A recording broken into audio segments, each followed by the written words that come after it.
Welcome to Theology on Tap.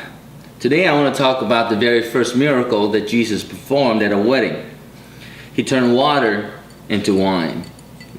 Not a glass full, not a bottle full, but I'm talking about up to 180 gallons of water into wine. That's kind of cool. There's a couple of things about this wedding is that wedding back then was not just a few hours long. Back then, they would party for days.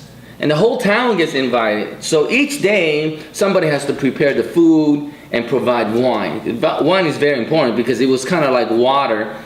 At the same time, can't party without, wine, without any kind of alcohol. And some Christians make a big deal out of it by saying, well, Jesus turned water into wine, but wine was non-alcoholic. Well, I really don't think it's an issue. I'm sure there was a little bit of alcohol content, but I'm sure it's not like, rum. I do believe there was alcohol in it, because really, how can you party without alcohol? Anyways, now, you see, water represents the flesh, right? Mankind, and wine represents the Spirit of God.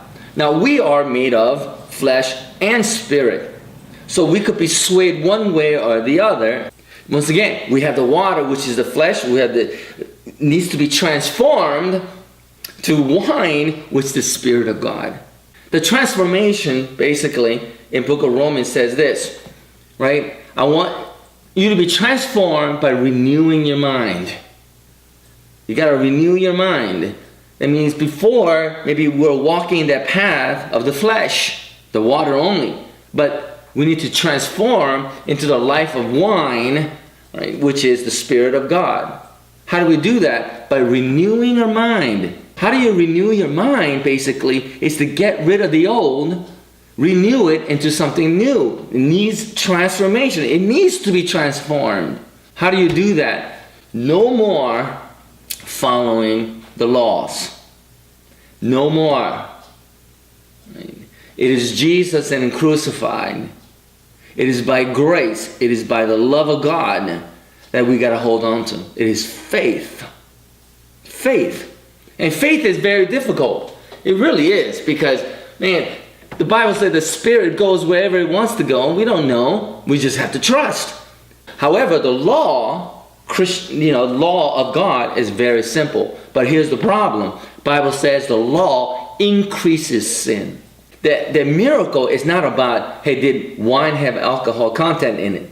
It's not about whether Jesus was ready to reveal himself as the Lord, as some people would point out. But the important thing is that transformation that needs to be taking place in all of us. That we don't follow the things of the flesh, and we follow the things of the Spirit. You see, that transformation, that is something that the miracle emphasizes upon. And the transformation is made by renewing our mind. No more following rules and regulations. No more following the law. Law has to die. Why? Because law only increases sin. So I hope that when you read this story once again about Jesus performing his first miracle, when he turned water into an alcoholic beverage,